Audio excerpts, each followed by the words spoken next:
Boa tarde a todos. Aqui iniciamos a nossa atividade da tarde de hoje na Sociedade Espírita Luz, Paz e Caridade, aqui de Porto Alegre, no bairro Ipanema, onde está designado para a tarde de hoje uma palestra, cujo tema é Caridade como caminho para o aperfeiçoamento moral. Enquanto ainda não é 16 horas, que é o momento que nós iniciaremos a nossa palestra, vamos, nesse momento, procurar acalmar o nosso coração, a nossa mente, vamos nos manter serenos. Vamos também nos ligar à espiritualidade, para aquelas nossas necessidades que precisamos, né? Em termos de saúde e outras situações. Quem necessitar, coloque um pouco de água, um copo de água, para que durante a prece ela seja magnetizada, conforme as necessidades que cada um possa apresentar. É um momento que nós vamos refletir. Por isso que a Casa Espírita tem esse trabalho de fazer esse processo de esclarecimento e evangelização. E nós, nessa casa, temos diariamente, às 9 horas da manhã, um momento de oração, a oração da manhã, que é muito importante para começarmos o nosso dia, para renovar as nossas energias, iniciarmos com esperança. Então, todos os dias, às 9 da manhã, vamos cuidar um pouco de nós e fazer esse momento de oração que é tão importante para o nosso equilíbrio durante o dia a dia. Temos as palestras durante a semana, às quintas, às tardes, às 16 horas, mas para quem não pode, à noite, nas terças-feiras, às 20 horas. A casa ainda tem irradiação, prece irradiação às quartas-feiras, às 20 horas. Muito importante para esse momento de sofrimento que a gente está vivendo, em que a gente às vezes precisa do socorro para um ente querido ou para alguma situação mais grave para a nossa vida. Então, pelo meu relógio é 16 horas, vamos iniciar o nosso momento de reflexão. Então convido a todos para uma breve prece, buscando junto aos benfeitores espirituais o amparo, a proteção, buscando fazer com que essas informações que nos cheguem aclarem a nossa mente, fortaleça-nos na caminhada e nos sirva de guia, porque são palavras do Mestre, para nos fortalecer, nos auxiliar no nosso progresso. Rogamos então a Jesus e aos benfeitores espirituais que nos acompanhem a todos na tarde de hoje. Que assim seja. Então, estamos nesta tarde, como sempre, examinando um trecho do Evangelho. E na tarde de hoje é o capítulo 15, itens de 1 a 3, que diz respeito à caridade. A caridade como caminho para o aperfeiçoamento espiritual. E nessa fase de pandemia, de transição planetária, em que a Terra está vivendo, essa humanidade, um tamanho sofrimento que, além da pandemia, né, ela traz a transição planetária, ou melhor dizendo, com a transição planetária, ainda a pandemia que faz parte desse contexto maior, nós vemos situações em que campeia a dor, o sofrimento, a corrupção, o crime, que vão se banalizando. E algumas pessoas, talvez como um modo de proteção, se tornam indiferentes a esses fatos, o que é um perigo muito sério, porque vai denotando uma estagnação moral, uma falta de progresso espiritual. O que indica que mais adiante nós talvez precisemos de mais dores para despertar a nossa consciência, mudar a nossa conduta como humanidade, né? Alguns já estão fazendo esse caminho de retorno. E a gente percebe como os ambientes andam tristes, pesados, sombrios, a psicosfera da Terra fica muito, muito carregada, sobrecarregada, com toda essa energia mental de sofrimento, de dor. E muitas pessoas não percebem da forma com que estão contribuindo para esse sofrimento maior, porque não percebem que nós estamos no mesmo planeta, no mesmo barco. E a contribuição com atitudes egoístas ou destrutivas está fazendo a manutenção desse estado de sofrimento se prolongar muito mais do que era necessário. Por isso alguns dizem que para o despertar de algumas consciências talvez sejam necessárias mais dores para ver se enxergam a vida, o mundo de uma forma diferente. E muitos não percebem que o que elas fazem afeta a mim, afeta o outro, e dependendo do que é feito, afeta a todos. Nós vivemos em rede, uns aliados aos outros, e a gente não pode esquecer isso. E essa pandemia faz com que a gente olhe assim com muita urgência e busque entender essa lei maior de amor que a moral do Cristo vem pregando ao longo desses milênios, pregou e fica a mensagem aí. A gente precisa retomar, rever, trabalhar em cima disso, que estão baseadas, em resumo assim, na caridade e na humildade. E vejam que se a gente quiser se melhorar e ter uma oportunidade de permanecer nesse mundo que se encaminha para a regeneração, nós vamos ter que trabalhar muito para estarmos aptos a esses novos tempos. Então é nesse momento crucial da caminhada humana que a gente deve se perguntar: o que eu tenho feito das possibilidades que a vida ou que Deus me concedeu?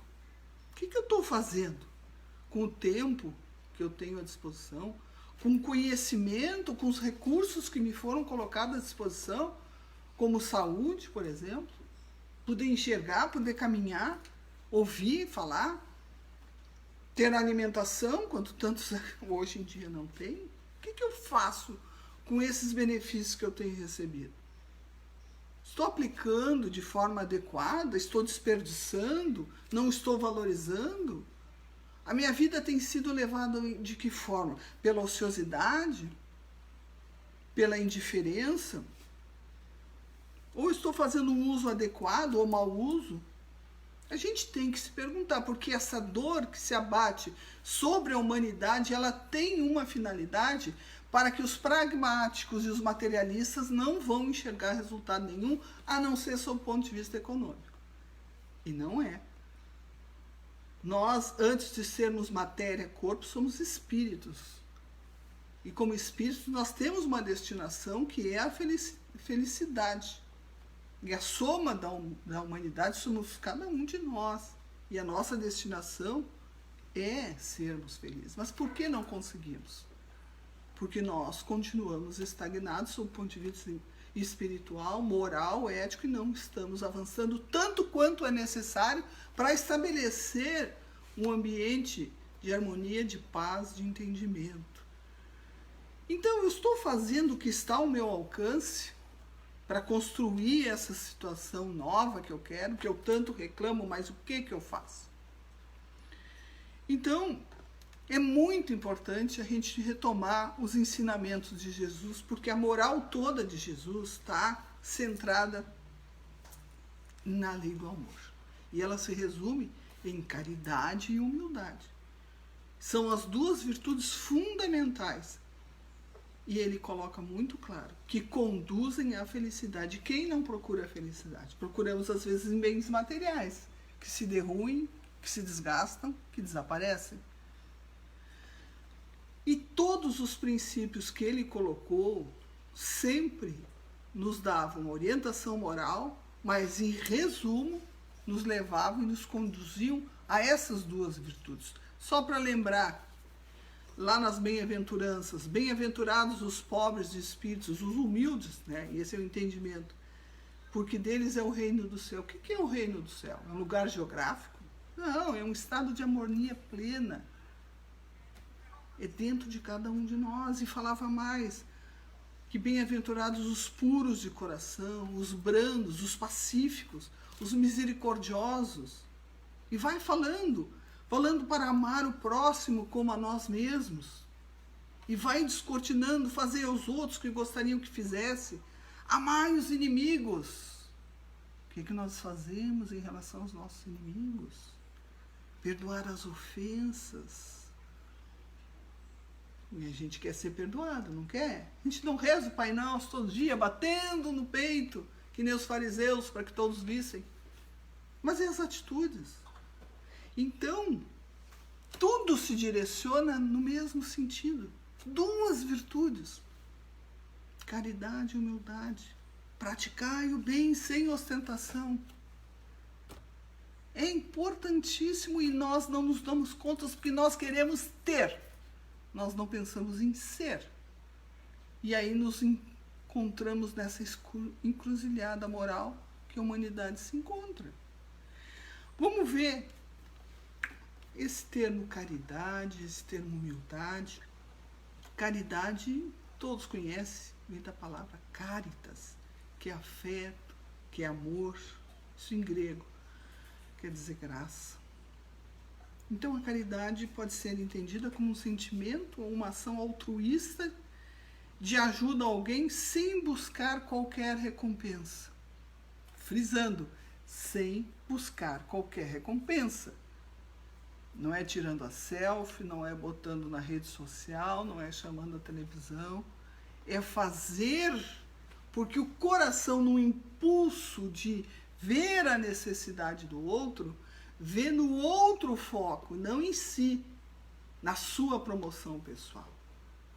E isso denota elevação moral. E a palavra humildade? Quando a pessoa precisa anunciar que é humilde, será que a gente teremos um humilde diante de nós? Porque o humilde vem do grego humus, humus no sentido de terra, aquele que tem o pé na terra, que está com o pé fincado na terra. Então, por extensão, é toda aquela pessoa que conhece a sua própria realidade, que tem os pés no chão em relação às suas possibilidades, que é uma virtude daquele que conhece tanto as suas limitações quanto todas as suas potencialidades, e tem consciência disso, e age nesse sentido. Então é a qualidade de quem tem uma vida simples, porque não precisa de atavios, não precisa de penduricalhos para mostrar-se melhor que os outros, para se pôr acima dos outros. Então é uma qualidade muito importante, e ela não precisa ser anunciada. A gente verifica pela conduta, pela forma de ser do indivíduo. E vejo que lá no Evangelho capítulo 15, nos itens 1 a 3, está ali no subtítulo: o que precisa o Espírito para ser salvo?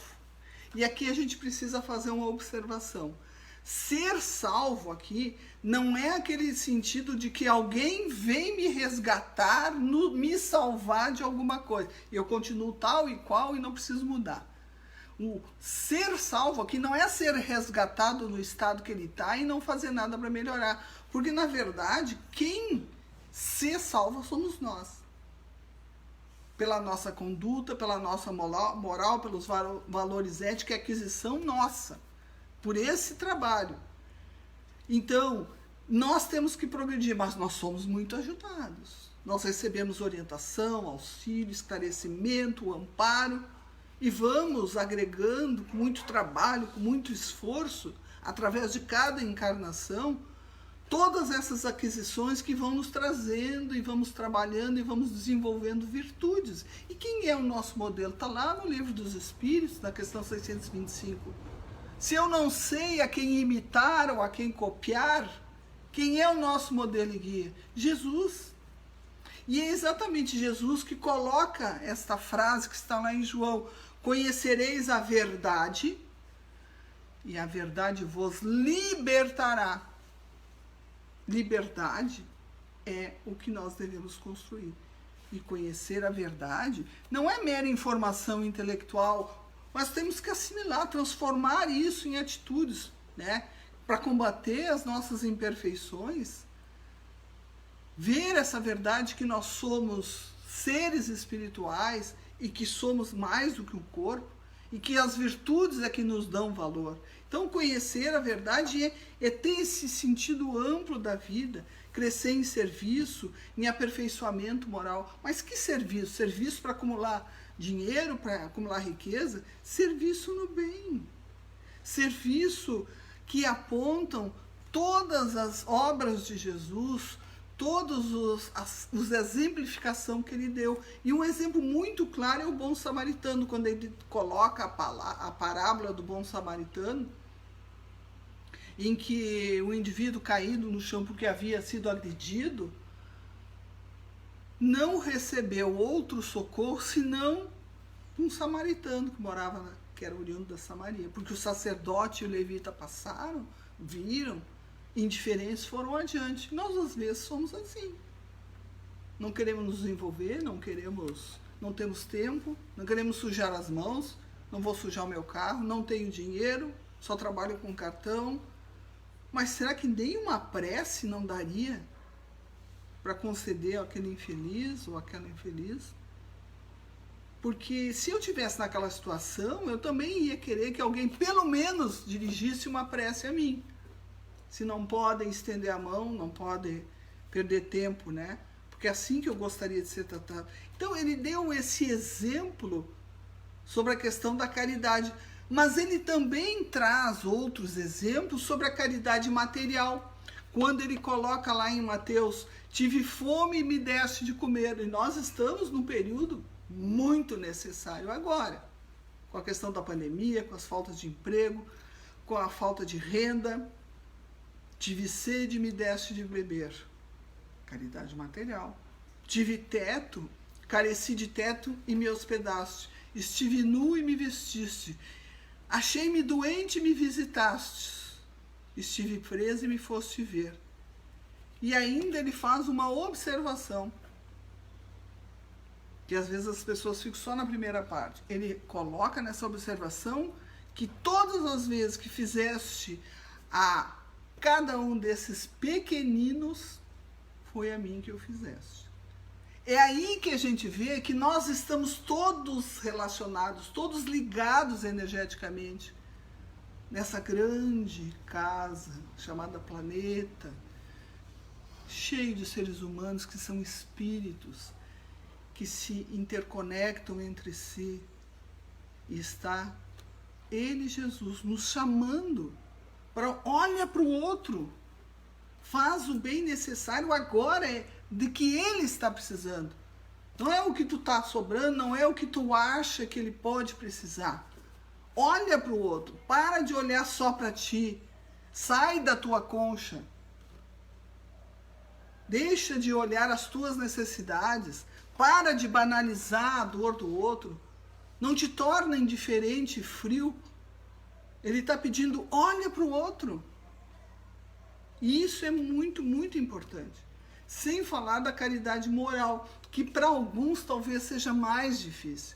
E ele toca numa questão muito sensível, que é amai os vossos inimigos e perdoai se quiserdes ser perdoado.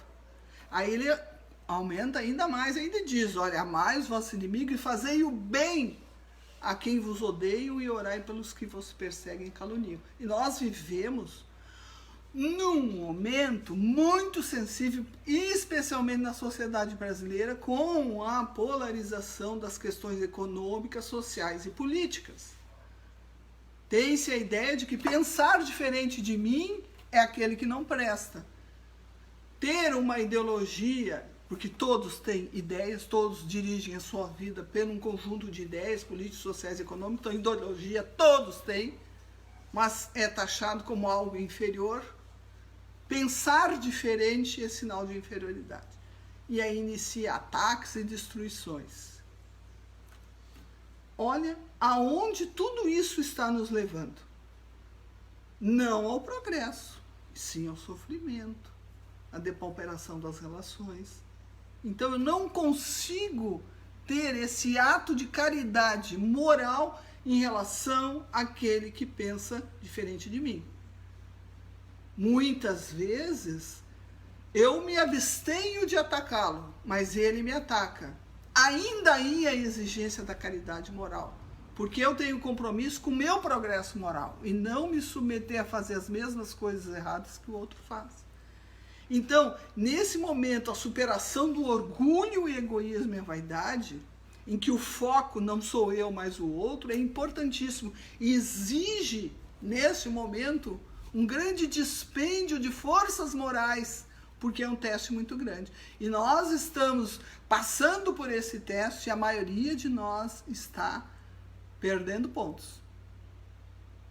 Porque aceita, entra na mesma vibração e ataca, critica, destrói reputações. E às vezes não precisa ser de um político, pode ser do meu vizinho que pensa diferente de mim, do meu irmão que pensa diferente de mim. Então, às vezes, nós não temos uma guerra física, mas nós temos uma guerra de palavras, de pensamentos. Aonde a caridade moral nesse sentido? Isso denota o nosso nível de avanço ético-moral. Então, examinemos a nossa conduta. Pensemos o que nós temos feito da nossa própria vida, porque isso gera consequências, energias nefastas, negativas, que voltam contra mim. Porque o primeiro a se destruir é quem produz o mal. E às vezes o cara está tão bem na outra fase que ele está que nem atinge ele. E o processo autodestrutivo está quem o produziu. E veja que as mensagens dos espíritos superiores sobre a caridade como virtude maior aparecem em várias questões do Livro dos Espíritos. Mas, por exemplo, na questão 886, os Espíritos respondem como é a caridade que Jesus entendia. E eles colocam três preceitos ali importantíssimos. Boa vontade com todos. Tu tem boa vontade? Tu faz tudo de má vontade, querendo se livrar do problema? Boa vontade. Indulgência. Tu consegue desculpar por pequenas coisas as imperfeições alheias? Geralmente, quem não é indulgente, muito menos sabe perdoar, que é o terceiro preceito. Porque perdoar são dores maiores, profundas. Então, benevolência, indulgência e perdão é o amor e a caridade se complementando, porque essa é a lei de justiça. E não esqueçam que se passamos por uma experiência semelhante, é porque dentro desse processo de aprendizado, eu preciso experienciar esta dor ou esta questão para que eu exercite as minhas virtudes. E quando eu reajo da mesma forma, alô, não tem virtude. Ainda continuas com os mesmos vícios dos quais tu deveria estar combatendo. Então, é importantíssimo a gente começar a se dar conta com o que eu faço e com o que eu almejo ser. Lá na questão 913, os Espíritos dizem ainda assim: quem nesta vida quiser se aproximar da perfeição moral, se aproximar, ele está dizendo. Porque a perfeição absoluta é de Deus, nós teremos a relativa. Mas nós estamos construindo, estamos chegando lá. Então, quem quer se aproximar, deve extirpar do seu coração todo sentimento de egoísmo, pois ele é incompatível com a justiça e com o amor e a caridade. Então, o egoísmo, quando cultivado, quando é levantado como bandeira, como quem gosta de mim, sou eu mesmo, e aí começa a fazer absurdos, esse cultivo do egoísmo nada mais é que a neutralização de qualquer tentativa de ir pelo caminho dessas virtudes. Então, o egoísmo neutraliza essas virtudes. Na questão 918, onde fala do homem de bem, que também tem um capítulo muito importante no Evangelho segundo o Espiritismo, ele também coloca que o verdadeiro homem de bem é aquele que pratica, não é aquele que fala, não é aquele que faz discurso, não é aquele que diz para os outros, é aquele que pratica a lei de justiça, amor e caridade na sua maior pureza, sem interesse, sem jogo de cena, sem ser para os outros ver. Então, o homem que tem esse sentimento de caridade, de amor ao próximo, faz o bem pelo bem, não pelos benefícios sociais, não pela sua imagem, Não por aquilo que ele pode receber de recompensa, é sem recompensa. Chegando muitas vezes ao ponto de sacrificar os seus próprios interesses. Então, nós temos que praticar. Porque os benefícios da caridade nós sentimos fisicamente no nosso corpo. Consulte uma pessoa que normalmente não faz caridade. E ela, no impulso, faz. Ela vai sentir uma paz de consciência tamanha que aquilo vai encantar. Tive relato dentro da minha própria família, que no impulso o indivíduo fez uma doação e ele diz que esquentou o peito. Sentiu um calor no peito. É o efeito físico da resposta da tua consciência para todo o teu corpo. Então, traz paz de consciência. Então, não basta eu começar a cantar os 4 vezes. Eu não faço mal para ninguém, mas também não faço o bem que devia fazer. Porque a caridade é um bem, é uma atividade, é uma virtude ativa. Tu tem que fazer alguma coisa. Não basta tu dizer que é caridoso. Não basta tu ler obras sobre caridade. Tu ir ao encontro do outro é um exercício da caridade. Então, o amor e a caridade, ele também é muito autopsicoterápico. É uma terapia de autocura, porque nos ajuda a sair da nossa concha, olhar para o outro. E quando nós conseguimos entender o outro e conseguimos nos movimentar a favor do outro, saímos da ociosidade, nós começamos a ajudar a nós mesmos, porque ali nós estamos acionando a lei de causa e efeito a nosso favor. Pensem nisso. Não adianta olhar para trás e dizer, Deus fosse injusto comigo, mas quando tu poderias ser alguém útil, não o fizeste. Joana, em Dimensões da Verdade, coloca que quando a gente ameniza o sofrimento e as provações dos outros, nós amenizamos também as nossas provações. E a lei de causa e efeito sendo usada a nosso favor. Nós acionamos isso. Mas também acionamos essa mesma lei de causa e efeito quando ficamos na ociosidade, quando ficamos na indiferença. Quando mantemos as nossas mãos limpas, arejadas, nos bolsos e não estendemos a mão para ninguém. Também estamos acionando a lei de causa e efeito. Só que contra nós. Porque tem resultado. Tudo que eu penso, tudo que eu falo, tudo que é minha ação. Tudo gera efeito no universo. Sueli Caldas Schubert, no livro Obsessão e Desobsessão, ainda coloca que no processo de desobsessão, no processo de cura de um obsediado, o início do tratamento deve incluir o trabalho na caridade em nome de Jesus. É fator primordial para a sua melhoria anterior. Então, o primeiro beneficiado é ele. Porque através da disposição que ele apresente para esse serviço de caridade, e se ele perseverar e tiver boa vontade, ele aos poucos vai conseguindo convencer o seu obsessor que ele está num processo de renovação moral. Então vai representar um fator positivo a seu favor, e quem sabe até esse obsessor se convença e busque novos rumos, novos caminhos. Então, é muito, muito, muito importante. E ela tem que vir com atitudes práticas. Fazer alguma coisa. E toda vez que eu tiver dúvida, eu tenho que consultar a minha consciência. Por que a consciência? Os Espíritos já dizem que é na consciência onde estão escritas as leis de Deus. E ela vai me responder.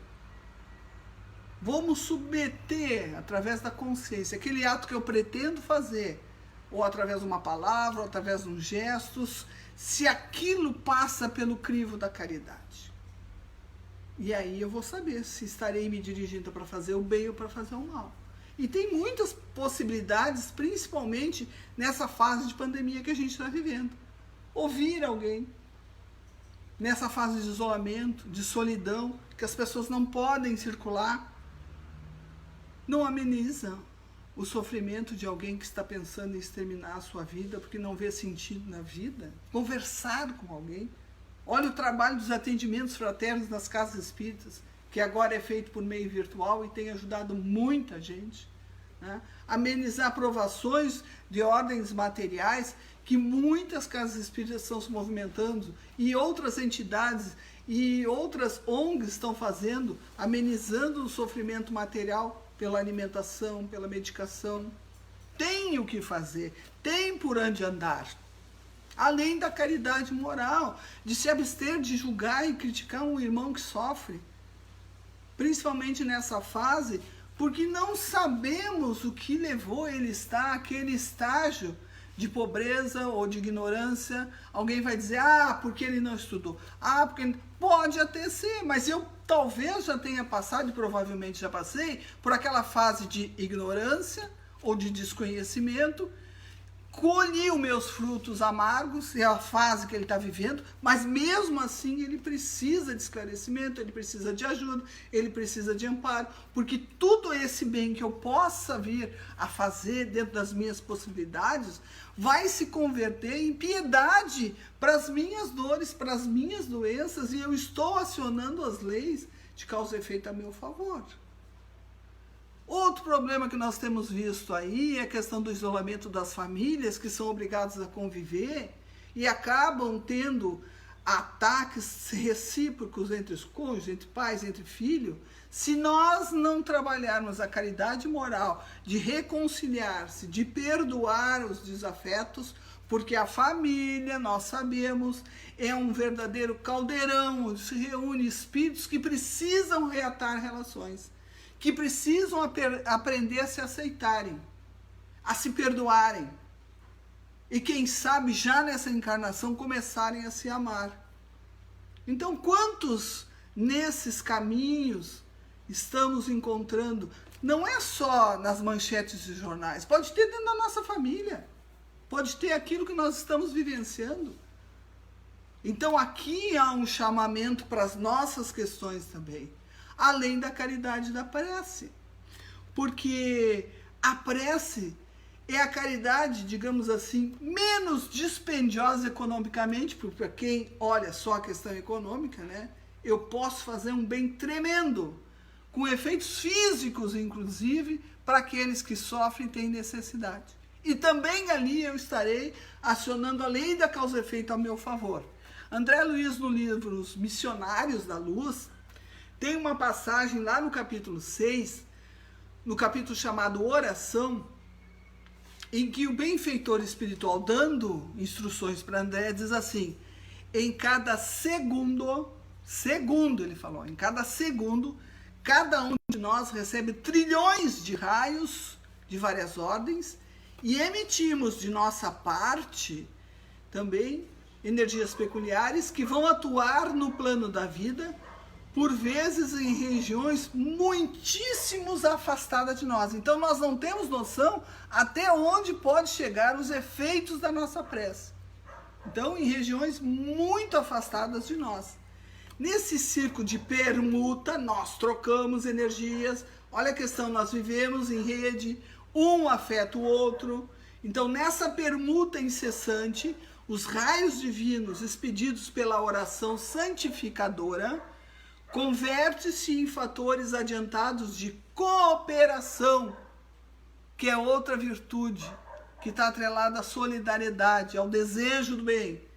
Converte-se em cooperação eficiente e definitiva na cura do corpo, na renovação da alma e na iluminação da consciência. Olha quantos benefícios para aquele que deseja orar com fervor e com o desejo do bem. Continua. Toda prece elevada é manancial de magnetismo criador e vivificante. E nós, que estudamos a doutrina, sabemos que o magnetismo é um tipo de energia. Então, nós estamos movimentando energias em favor de alguém. Então, é manancial de magnetismo criador vivificante, e toda a criatura que cultiva a oração com o devido equilíbrio do sentimento, transforma-se gradativamente em foco irradiante da energia divina. Nós somos um polo de radiação de energia, se oramos, se desejamos o bem, mas também podemos ser um foco irradiante de desequilíbrio, de dor e sofrimento, se continuarmos mantendo os vícios do orgulho, do egoísmo e a vaidade. Por isso os espíritos trabalham constantemente nessas virtudes da caridade e da humildade, que é os dois que combatem o egoísmo. Então vejam, nós sabemos, nós temos o roteiro do crescimento, da busca da felicidade. Nós temos é que nos movermos, ir em direção, sair dessa estagnação moral que a gente tem ficado há tanto tempo e que levou a humanidade a chegar nesse ponto, nesse brete, nessa encruzilhada moral em que se encontra, em que o sofrimento não tem outro objetivo que não despertar a consciência. Porque se Deus é a justiça plena, ela não vai submeter a sofrimento a quem já é moralmente elevado, quem já progrediu, quem já fez os conhecimentos que lhe dá como retorno na lei de causa e efeito a paz, a serenidade e a harmonia. Então olhemos no nosso contexto, tem muito trabalho a fazer.